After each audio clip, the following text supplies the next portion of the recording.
Hi friends, இன்னைக்கு knees கிச்சனில் நம்ம பார்க்க போகிற ரெசிபி என்னோட ஸ்டைல் உருளை மசாலா. இது நம்ம எலக்ட்ரிக் குக்கரில் பண்ண போகிறோம். நான் இன்னைக்கு நிஞ்சா யூஸ் பண்ண போகிறேன். பட் நீங்கள் எந்த எலக்ட்ரிக் குக்கர்லையும் இதை யூஸ் பண்ணிக்கலாம். இன்னைக்கு நான் சொல்லித்தர மெத்தடில் 2 அட்வான்டேஜ் இருக்குது. ஒன்று, ஆயில் ரொம்ப கம்மியாக செலவழிய போகிறது. அது மட்டும் இல்லாமல் குக்கிங் டைமும் செம்ம ஃபாஸ்ட்டாக இருக்க போகிறது. இந்த உருளைக்கிழங்கு மசாலாவை பூரி, தோசை இது ரெண்டுத்துக்கும் தொட்டு சாப்பிட்டா சூப்பராக இருக்கும். இப்போ வாங்க வீடியோக்கு போகலாம். இந்த உருளைக்கிழங்கு மசாலா செய்யறதுக்கு முக்கியமான பொருள் அஃப்கோர்ஸ் உருளைக்கிழங்கு. நான் இன்னைக்கு 5 உருளைக்கிழங்கு எடுத்துட்டு இருக்கேன். பட் கடைகள்ல டிஃப்ரெண்ட் சைஸ்ல உருளைக்கிழங்கு கிடைக்கிறதுனால நான் ஸ்க்ரீன்ல பார்க்குற சைஸ்ல, அதாவது ஒரு கியூப் சைஸ்ல 30 பீசஸ் எடுத்துக்கோங்க. ஸ்கின்னை பீல் பண்ணிட்டு நம்ம கட் பண்ணி வச்சுக்கலாம். அடுத்து தாளிக்கிறதுக்கு கடலெண்ணெய் 15 ml, 1/2 டீஸ்பூன் கடுகு, 1 1/2 டீஸ்பூன் கடலைப்பருப்பு, 3 பச்சை மிளகா, இது உங்கள் காரத்துக்கு ஏற்ற மாதிரி அட்ஜஸ்ட் பண்ணிக்கோங்க. 1 டேபிள் ஸ்பூன் இஞ்சி நல்லா பொடிசு பொடிசாக நறுக்கிக்கோங்க. கொஞ்சம் கருவேப்பிலை.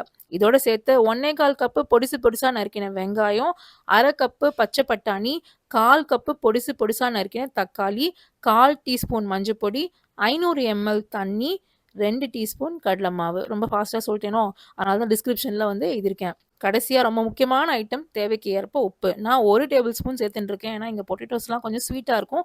உங்களுக்கு எவ்வளோ வேணுமோ அதுக்கேற்ற மாதிரி அட்ஜஸ்ட் பண்ணிக்கோங்க. அடுத்து சமைக்க வேண்டியதுதான். உங்கள் குக்கரில் சாட்டே மோட லோ மீடியம் ஹீட்டுக்கு ஆன் பண்ணிக்கோங்க. எண்ணெயை சேர்த்துக்கோங்க. எண்ணெய் நல்லா சூடானதுக்கு அப்புறமா கடுகு, கடலைப்பருப்பு, மிளகா, இஞ்சி, கருவேப்பிலை இது எல்லாத்தையும் சேர்த்துக்கோங்க. இது நல்லா வறுக்கணும். பதம் அப்படின்னு பார்த்தீங்கன்னா, மிளகால நல்லா பிளிஸ்டர்ஸ் வரணும். அது வரைக்கும் வறுக்கணும். இதுக்கு சுமாரா 3லேருந்து 4 நிமிஷம் ஆகும். அதுக்கப்புறம் நறுக்கி வச்சு வெங்காயத்தை சேர்த்துக்கோங்க. வெங்காயம் கரெக்டாக 1 நிமிஷத்துக்கு வறுத்தா போதும். கண்ணாடி பதம்லாம் வேணாம். நம்ம ஏன்னா குக்கரில் குக் பண்ண போகிறோம். ரொம்ப கண்ணாடி பதம் வரைக்கும் கொண்டு வந்துட்டிங்கன்னா அது ஃபைனல் டிஷ்ஷில் சரியாக இருக்காது. இப்போ வெங்காயத்தை ஆட் பண்ணதுக்கு அப்புறமா சாட்டே மோட ஆஃப் பண்ணிவிடுங்க. சாட்டே மோட ஆஃப் பண்ணதுக்கு அப்புறம் இதுக்கு மேலே பட்டாணியை சேர்த்துட்டு ஒரு வாட்டி மிக்ஸ் பண்ணிக்கோங்க. அதுக்கு மேலே நறுக்கி வச்ச உருளைக்கிழங்கு, மஞ்சள் பொடி, உப்பு, தண்ணி இது எல்லாத்தையும் சேர்த்து நல்லா மிக்ஸ் பண்ணிக்கோங்க. இதெல்லாம் மிக்ஸ் பண்ணதுக்கப்புறம் லிட்டை போட்டு மூடிட்டு ப்ரெஷர் குக்கர் ஆப்ஷன் செலக்ட் பண்ணிக்கோங்க. அதில் ஹை மோட் செலக்ட் பண்ணிவிட்டு 4 மினிட்ஸ்க்கு குக் பண்ணுங்கள். ப்ரெஷர் நேச்சுரலாக ரிலீஸ் ஆனதுக்கப்புறம் குக்கரை திறங்க. குக்கரை திறந்ததுக்கப்புறம் பொட்டேட்டோஸை நல்லா கொஞ்சம் மசிச்சிடுங்க. இது ஃபுல்லெல்லாம் மசிக்க வராது. பட் போக போக நல்லா மசியும். இது சுமாராக மசிச்சதுக்கப்புறமா 2 டீஸ்பூன் கடலை மாவை 2 டேபிள் ஸ்பூன் தண்ணியில் கரைச்சிட்டு, அதாவது கொஞ்சம் கூட திப்பியாக இல்லாமல் நல்லா கரைச்சிக்கோங்க. இந்த கரைச்ச கடலை மாவு தண்ணியை இந்த பொட்டேட்டோ மசாலாவில் சேர்த்துருங்க. சேர்த்துட்டு நல்லா ஒரு வாட்டி மிக்ஸ் பண்ணிவிட்டு அதுக்கு மேலே நறுக்கி வச்சு தக்காளியை சேர்த்துக்கோங்க. சேர்த்துட்டு சாட்டே மோட மீடியமில் ஆன் பண்ணிவிட்டு இந்த பொட்டேட்டோஸ் எல்லாம் அங்கங்கே முழுசாக இருக்கும் இல்லையா, அதை நல்லா கரண்டியால் மேஷ் பண்ணி குக் பண்ணுங்கள். நீங்கள் உடனேவே சாப்பிட போகிறீங்க அப்படின்னா உங்களுக்கு எந்த அளவுக்கு திக்னஸ் வேணுமோ அந்த அளவுக்கு குக் பண்ணிக்கோங்க. இல்லை நான் 15-20 மினிட்ஸ் கேஸ் தான் சாப்பிட போகிறேன் அப்படின்னா குக்கரை மூடிட்டு கீப் வார்ம் மோட ஆன் பண்ணிடுங்க. ஒரு 15-20 மினிட்ஸில் இந்த மசாலா பர்ஃபெக்டான டெக்ஸ்சருக்கு வந்துடும்.